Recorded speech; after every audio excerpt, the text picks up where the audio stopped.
This is how we get down. What's good, everybody? Welcome into the Coach and Company podcast. We do this every single weekday to support the morning show. Hopefully, you guys caught it on Stadium, YouTube, or socials. If you didn't, you can always catch it on demand at our Coach and Company YouTube page. Now, we never go longer than 20, 30 minutes. We tackle 2 or 3 topics, and most of the time has nothing to do with sports betting because we are sports fans at our core. Now, don't forget, we're super, super busy over here at BTT Studios. Coming up later this afternoon, 2 to 4 Eastern time, we have Off the Ropes on channel 156, Sirius XM Radio. If you missed any of the Coach and Bro show yesterday, you can catch it on demand at our BTT YouTube page, and it's going to be interesting coming up later this week. We'll have a show on Stadium at 11 a.m. on Thursday, and then we'll have a special live show at 5 p.m. Eastern time. We're working on a guest right now. Don't want to let the cat out of the bag, but you guys want to be there for that. Now, joining me most days here on the podcast, and he'll be the host tonight of our premium pop-up, and you can become a premium member right there on the lower part of the page, and we've been cashing a ton of tickets, plus it's a lot of fun. My man, Mikey P. Good morning, sir.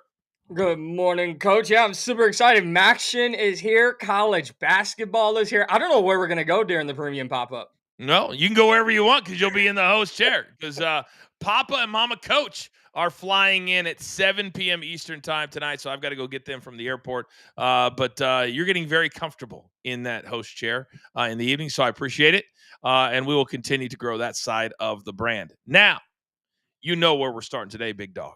You know where we're starting today because last night, I don't know that I felt a bigger sense of frustration for a couple of hours than watching the Dallas Cowboys play football last night. You had all the hype. So whenever Cowboys has a home game, it's like, man, it's like a parade. You got 100,000 people. You got NFL Live. You got Monday Night Football, Bucket, Aikman.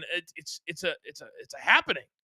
And then they go out and Mikey, I don't know that I've seen a defense.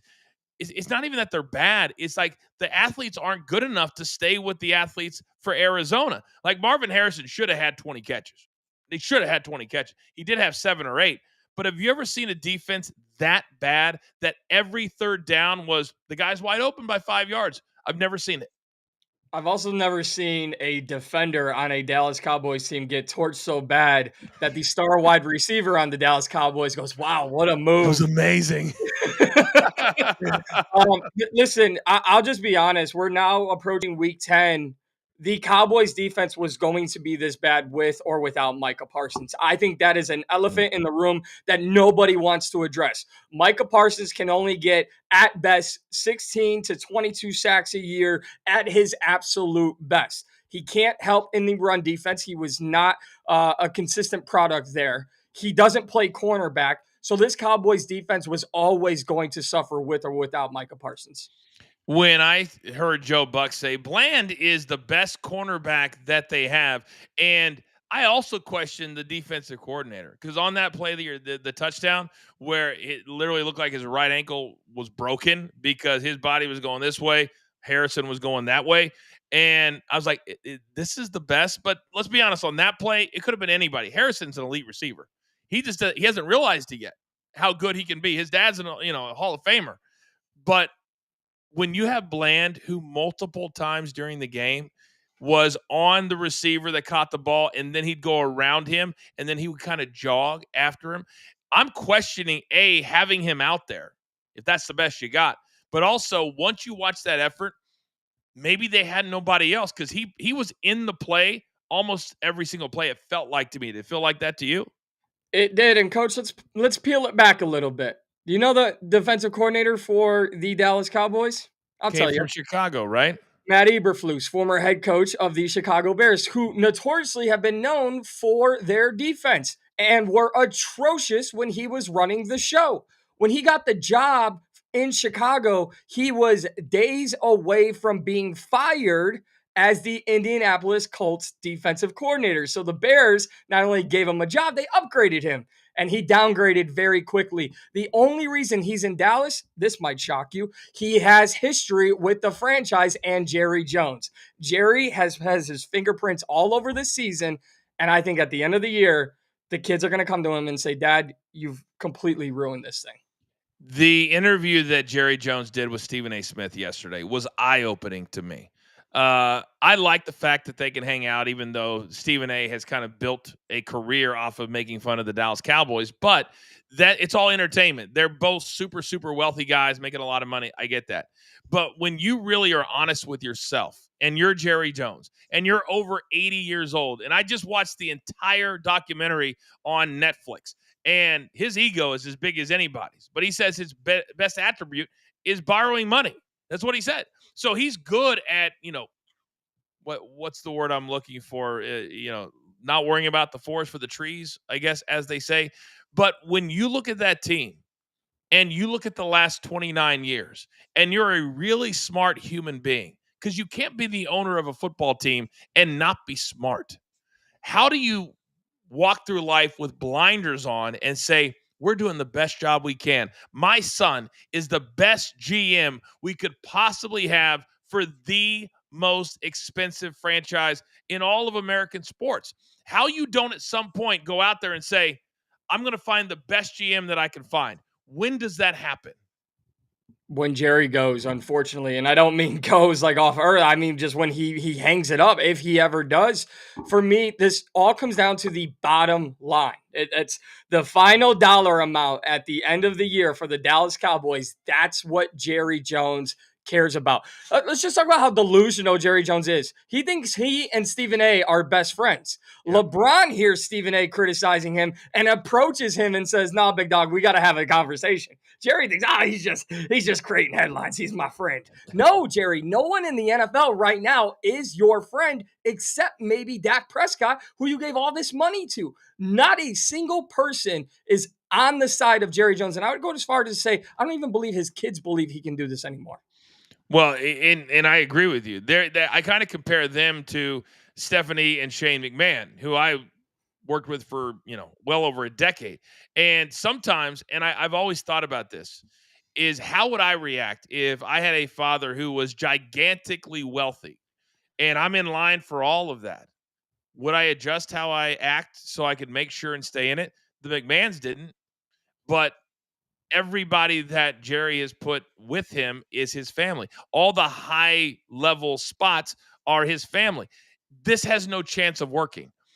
But Mikey, if all he wants to do is win a championship, and you're 80 plus years old, and you know that father time, 90 could be a reach as far as having your faculties to run an NFL franchise, which means he's less than 10 years away from being legit. To me, I would sit down and say, be honest with me.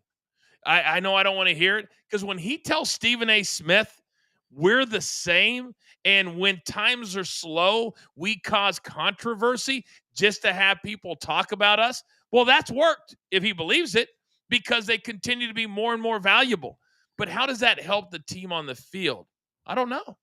It doesn't. And I would never speak ill about the dead, but I'll just look at two teams who have unfortunately lost their owners. The Colts lost Jim Irsay right before the season started. Look what they've done. That went to his family. And I look at my Chicago Bears. Virginia McCaskey, 101 years old. She passed away during this offseason. Ben Johnson's come in. Now, this is the first year, but those two teams have quickly identified issues on their roster, issues in the building that they needed to have turnover. Jerry Jones is not going to allow that turnover. I'm not saying Jerry Jones needs to pass away, but he needs to get out of the way in order for the Cowboys to have success. And I think it's as clear cut as that. I also think that because of his age, because I'm smack dab in the middle of middle age right now. And the older I get, even though I watch what I say because of being on national TV with all the different gigs that I have, I also have a very clear vision on what I want to do and what I want my life to be. When you're 82 or 83, whatever he is, he'll say anything. And yesterday after the game, he's talking about the trade deadline as if bringing in Logan Wilson is going to fix all of their problems. And I'm looking at the records right now. There's 1, 2, 3, 4, 5, 6, 7, 8, 9, 10, 10 teams out of 16 that have a better record in the NFC alone than the Dallas Cowboys. How could it be so delusional? Standing there last night after watching that and be like, yeah, trade deadline. We're going to get after it. We're going to get into it. When you're 3-5-1 and pretty much mathematically have no shot at the playoffs. And if I'm a Cowboys fan, and I don't know if you do this because you're a little diabolical like I am, but there's a lot, how your IG will pick up on algorithms. I now get all of these Cowboy fans that put out videos after they have another horrible effort. And I find a certain bit of satisfaction in those. Do you? Oh, absolutely. And to your point, certain leagues in the NFL, as we're talking about, when certain organizations and franchises are the cream of the crop, you have to live up to that standard. The Arizona Cardinals, they want to rebuild. That's fine. The Cleveland Browns, they want to rebuild. That's fine. No one's ever said, the NFL is so much better when the New Orleans Saints are winning. No, it's the Dallas Cowboys, the Green Bay Packers, the Chicago Bears, the New England Patriots. When the original teams are winning and thriving, so no matter who you are, no matter what you have to do, Jerry Jones needs to meet that standard each and every year. You can't go, we traded Micah Parsons. I have 2 first-round picks. Wait till next year. There is no waiting till next year when you run the Dallas Cowboys. Especially when you have 2 wide receivers that are all pro talents. George Pickens still acts like an idiot, but he is dynamic. CeeDee Lamb, last night, they had a couple of times that they should have connected that you could tell because he's missed some time, like that 4th down play. He ran 5 yards too long, so Dak had to hold it. By the time, now all of a sudden, the defensive back looks like he's an all-pro, even though it should have been an easy 4th down completion. We move on. And then with Dak, I'm a big emotion guy. I love sports. It's my life. It's your life. It's why we've connected, I believe. And it's why when people watch our show, they connect with us. And when I see a player, and I hate when somebody says, they make so much money, so it doesn't matter. The great ones who have made a shit ton of money, who've still gone out there and been champions, they don't think about the money they're making. Patrick Mahomes makes $80 million a year collectively. He's not sitting at home going, hey, babe, I make $80 million. We live in this big estate. He goes out there and continues to win or tries to get better. I don't know that Dak truly has the dog in him based off of the reaction that I see on the sideline. Do you see the same thing, or am I way off on this? You're not way off. And it comes down to one thing for me: get paid or be great. And there is, I would say, 90% of the NFL, with all due respect, is get paid. There's a very select few in the NFL that want to do that one thing, and that's be great. It's not just be great for one season. It's not just be great for yourself. It's for your teammates. It's for your franchise. And more importantly, the one thing I've learned from you, Coach, for your brand. You can become a brand within your brand of the National Football League. Patrick Mahomes is a brand. Why? Because one Super Bowl wasn't good enough. He had to go get 2, and that wasn't good enough. And every step of the way throughout his career, he's added to his legacy, which has added to his brand. These players don't think that way. That's why Tom Brady will always live in fame for the NFL, because he set the standard. He set the standard. He took less money. And this is one thing that always cracks me up is, like I mentioned, Mahomes he makes 80 million. It's about 25 to 40 million. None of us know exactly off the field, State Farm, all the stuff that he does. And Tom Brady also made a lot off the field. And Tom Brady, towards the end of his career, remember he signed that deal with Fox like 2 or 3 years before he left the NFL. So he knew $300 million was coming. So he was like, hey, I'll take less. Let's bring in better players and let's win more. And that's exactly what they did. Most of these players are not in those positions. So that's why they say, let's get to the second contract. Let's say that's the one where I get paid. You're absolutely right. But one guy who's never been about that is Jacoby Brissett. And when I heard Jonathan Gannon, the Cardinals head coach last night, say nothing's changed, Kyler Murray is still QB1. And I've got a dude on the sidelines that's not even listening to the game in his ear like most starting quarterbacks when they're hurt does the whole time. I question Jonathan Gannon, and I know they have a financial stake in Kyler Murray. But if you've got both players on the team right now, then you're not losing or spending any more by starting Jacoby Brissett. Why would they not continue to do that? Well, I think it goes down to the guy you're talking about, Coach Jonathan Gannon. Correct me if I'm wrong. In the 5-game losing streak that the Cardinals had, they lost by just over 10 points. When they lost to the Tennessee Titans in an improbable comeback by Tennessee, Kyler Murray was their quarterback. When they went on the road to Dallas, Texas on Monday Night Football, and every single survivor pool that's still there said Cowboys, Cowboys, Cowboys, the Arizona Cardinals showed up. Who was quarterback? Jacoby Brissett. Coach, I'm not a genius, but if you're losing more with one guy and you're winning more or even playing better with another, the answer should be obvious. Jacoby Brissett, because as I've said all along, even if you don't win with Brissett, he makes you more competitive. He keeps fans engaged, and he could help you in the process in getting a higher draft pick. And did you happen to hear his post game interview with Laura Rutledge? I think from ESPN. He is so intelligent, and you would think by listening to his interview that he'd been the franchise quarterback for 10 years. So proud of these guys. I told these guys when I walked in the huddle at the end, they deserve this one. They did this one. Everything was they, them, those. And I'm like, man, I've never heard Kyler Murray talk like that. In fact, Kyler Murray is just always, he's pissed off. Like at 5'7", a buck nothing, and you're making over 200 million. What could he possibly be pissed off about? What could he possibly be pissed off about? At 5'7" and a buck nothing and not making $200 million, I can give you plenty of reasons why I'm pissed off. But no, Kyler Murray, I mean, Call of Duty's coming out in a couple weeks. You've got your bag. All you have to do, Coach, sometimes I feel so bad for the Kyler Murrays of the world. All you have to do is play quarterback in the National Football League. That's all you got to do. You're getting paid handsomely for it. I wish I had those problems. That's exactly where I wanted to go with topic number 2, because I worked for a very wealthy man for many, many, many years, and money does not solve all the problems, but it definitely helps.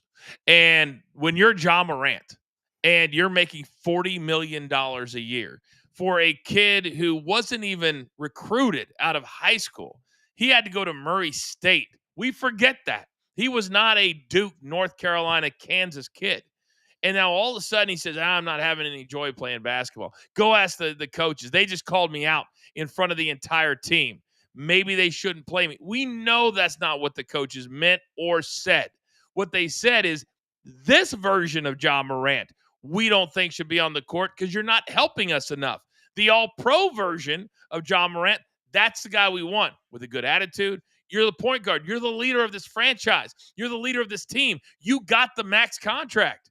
It's so frustrating. As a former college basketball player myself, I would die. I would kill for an ounce of his talent to play in France, for God's sake. How can this kid say, there's no joy in it for me right now, when all of the stuff that's happened to him, he brought it on himself? He did bring it on himself, and you're absolutely right, Coach. But I do need to play devil's advocate. Sure. Because here is a guy who was starting to build a rivalry with the Grizzlies and the Golden State Warriors. And then Dylan Brooks gets shipped off. And this past offseason, Desmond Bane gets shipped off. Ja's been hurt over the course of the last 2 years. They were in the midst of making the playoffs and really establishing themselves at the end of last year. Taylor Jenkins gets fired right before the playoffs. If I'm Ja Morant, I'm sitting here going, does anyone believe in me? Does anyone believe in what I can bring for this franchise? Jaren Jackson Jr. cannot stay healthy. Now, I definitely need to look in the mirror if I'm Ja Morant and get my attitude right. But you've got a first-time guy that falls into an organizational fit, and maybe he's the puppet for the front office, and he's telling me how to act. Man, I've been through the grind, because they're in Memphis, of this franchise. I've pulled them out of the depths, yet you're telling me how to act? I just think Ja's been through a lot. I get that, and I hear you. If he acted like an adult, if he acted like the leader that he is, you can walk in to the owner or GM or coach's office and say, hey, listen, I know that all this has happened, but I need to know what your future is, because I want to be your leader. And if I'm not, then ship me out. Because if he has a good reputation, Mikey, outside of the building, around the NBA, do you know how many teams would gladly take his contract? There'd be several.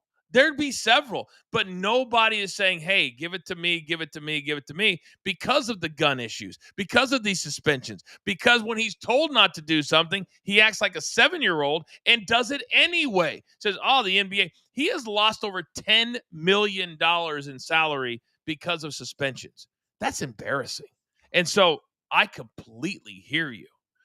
But I think part of all of the stuff you're talking about is them reacting to the bullshit that he has put them through, the fan base through. The gun stuff is just so out of bounds. And I know some people like playing with guns, but not when you're an NBA superstar. And he can't seem to get that. And then all of the stuff that he does, sometimes you bet on the wrong guy. Sometimes the guy with a lot of talent gets the money. And to me, that's as simple as this is. I hate to even say this. You're absolutely right, but here's what I hate to say.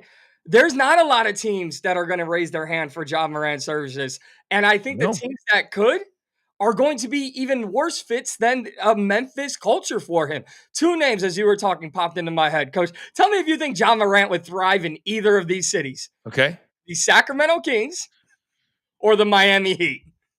Just... I think he would get lost in the culture of where he lives. I think Ja Morant in Miami on the court under Pat Riley and Eric Spoelstra, basketball-wise, that would be fantastic. But if you're in Miami, I'm scared for Ja Morant. If you're in Sacramento where no one cares about you, I'm scared for Ja Morant. So there's not a lot of teams that should be running to get his services. Bro, I have been to Sacramento many times. The worst nightlife in the world, not the United States, the world. We were there on July 4th for a WWE show. Couldn't find a bar that was popping on July 4th. I was like, who lives here? And then we went when they built the new arena downtown. The old arena was like 10 miles north of downtown in the middle of a strip mall. It was embarrassing. So I get that. And boy, you have me thinking now about Ja in Miami. Sorry, I just shuddered. All right, tell the good people what they can expect tonight from your premium pop-up. Premium pop-up, 7:45 Eastern. It's going to give us some times to get our best bets in for the NBA. Maction will get started. So you know what that means? If we're coming in the middle of a Maction game, a little live bet in second half on a money line, we are going to watch UMass win their first game of the season tonight. But we've got college basketball, college football, the NBA. We'll take a look at all things happening in the NHL. And one thing, Coach, nighttime headlines. The trade deadline is 4 p.m. Eastern. I cannot wait to go through. I believe there will be a couple big trades. I don't think we're going to see a whole laundry list of trades, though. Also tonight, I believe it's 7 p.m. Eastern time, the very first college football rankings. Yes. They come out. Yeah, I don't even know if we call it a premium watch along. I think respectfully, Coach, it might just be a premium show. I might just have to run a whole show, segments and breakdowns and topics. I hear you. You're saying it's no longer a pop-up. Yeah, it's not tonight. There's brick and mortar now. It's a brick and mortar. All right. Thank you to everybody for tuning in. I see the numbers on social media, and we absolutely love that you guys do that. If you ever want to participate in the chat, you can do that as well, watching on YouTube. But I don't even care about that. I just care that you guys are here because we value all of you so very much. I will see you guys today at 2 o'clock Eastern time on channel 156 on Sirius XM Radio. And then Mikey will be on the premium show tonight at 7:45 Eastern. Easiest thing to do, turn on your notification, subscribe to both YouTube channels, and become a premium member, and you're covered all the way around. Until then, for Mikey P, producer man, I'm the coach. We'll see you next time, tomorrow morning on the Coach and Company podcast. Take care.